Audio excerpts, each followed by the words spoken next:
a secret artist, I would do it on the sly and hide them. I never was told that I was good at art. My parents were good. They were always supportive. It was their friends who freaked out. They would say, "Why don't you give up on this foolish dream? Don't you realize nobody really ever makes it as a creative person?" And another woman wrote me this like 3-page letter about what a waste it was of my good college education to try to have this type of life. I got the message loud and clear. This is a really dangerous territory to go into if you want to think that you're actually going to get paid for something that you could make. I didn't listen to them though, obviously.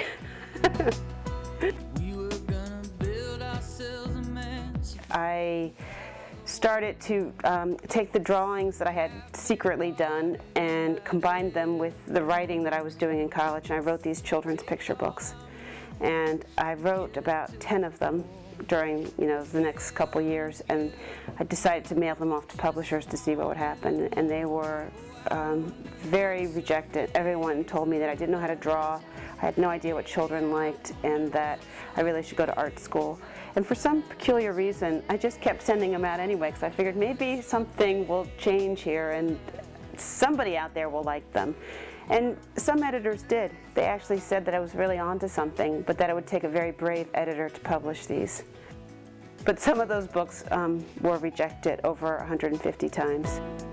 I once had an editor when I was in my 20s take a look at my books, and she would flip the pages in a really angry way, and she said, "You obviously have no idea what you're doing, and I think you should quit right now." Put the book like this, handed it to me, and said, "Good luck. I'd quit if I was you." A friend of mine who's a well-known writer, I told him about this occurrence in New York City, and he said, "Congratulations, you just graduated." He said, "If you were really as pathetic as she said, she wouldn't have gotten so riled up." So I thought, you know what, he must be right. Because if I was pathetic, she would have tapped me on the shoulder and said, "Oh, you poor little thing." She wasn't. She was mad. She was mad at me. People get very threatened by people who are trying to, have a creative life, because they're afraid you're going to have one and they won't. It's like being an outlaw. It's like being someone on the fringe of society, because it means you're not fitting in. You have to be willing to not fit in order to have a life that's really creative.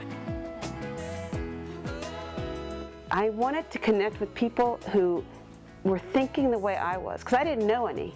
I had to go find them. So I figured if I keep throwing stuff out there, maybe I'll start collecting more of this universe of people who want to live the kind of life that I wanted to live, which meant it was a life filled with some excitement and some creativity, and most importantly, freedom. I wanted to be free. I went to New York City to meet with an editor at Dutton Children's Books, which is one of the top in New York, and the editor looked at my work, and she looked at the Tucker books, Tucker Off His Rocker, and few other books I did, and she told me that I had absolutely no talent and that this was never going to get published. So I left, and I was standing by the elevator, and I started crying, because I thought, this is ridiculous. Why do I keep putting myself through this?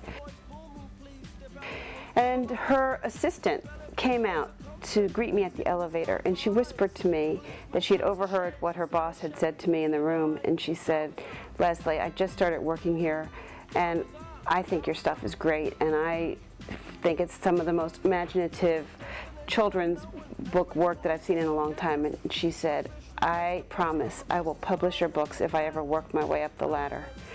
So it was 13 years later, she became the head of Dutton Children's Books, and she was the one who published all my Tucker books after they were published in Japan.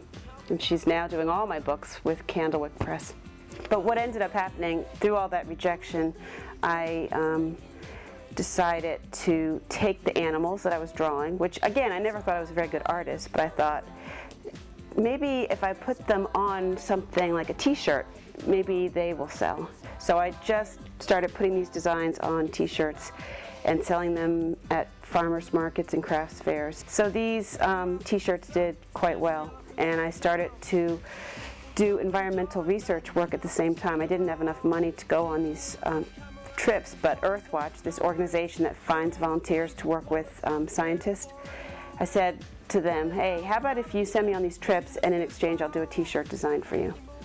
So I started traveling around the world working with bats in Spain and dolphins in Hawaii, and studied global warming in Trinidad and Tobago, and came back, did these designs, and started to sell to more nature company type stores and environmental organizations. So while this period was going on, I was still writing, but getting rejected a lot. And then a girlfriend of mine told me that I should write to Glamour magazine. And I wrote to Glamour and I said, you should do a story about me. I have no training in art, but I'm making a living as an artist.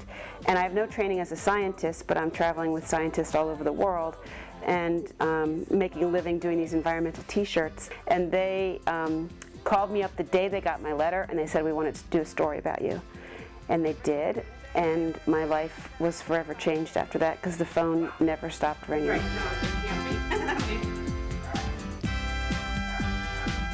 And someone from Takashimaya, which is a very high-end Japanese department store, was on a plane going from New York to Tokyo, and they read this article and they said, we want to make you famous in Japan. We want to take all your designs and we have a 10-year plan for you, and we would like to make you a very well-known designer in Japan, and they did that. Within a year, I was flying off to Tokyo and was on a stage in front of 3,000 people drawing a penguin on a kite, and I thought, wow, I guess I must be an artist now.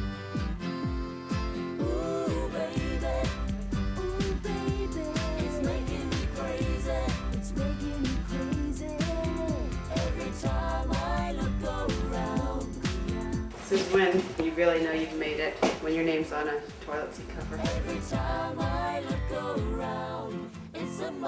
So think of all those naked Japanese butts sitting on my name. Literally 800 different products were made. And then they also had me do designs for the Tokyo Disneyland Hotel. So all the carpeting, bedspreads, wallpaper, all created with my designs. I have now 10 books published, and some of them have sold in over 60 countries and have been translated into like 10 or 11 languages. And 2 of my books now are under contract to be made into animation.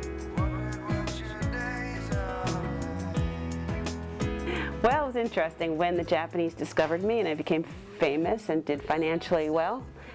Guess what? All those people came back and said, we always knew you'd make it.